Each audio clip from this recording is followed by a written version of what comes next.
yan, magandang araw, no? So, dito tayo sa Talaksan, San Rafael, Bulacan, no? So, dumayo tayo ng Talaksan mula po Malolos, no? So, dinayo po natin ang LG po ni Sir na no-pros. Ang naging sira po nito ay ang kanyang condenser heater, ayan, no? Ang nagtutuyo po sa kanya sa pagka-no-pros niya. So, nagkalik po ito. So, pinix po natin to. So, standard process po ginawa natin dito.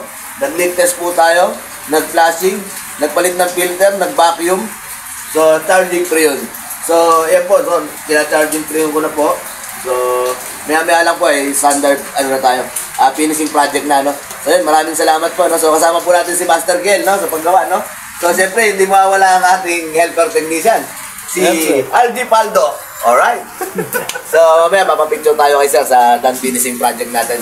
So, yun, maraming salamat. Dan, San Rafael, Talaksan, Bulacan.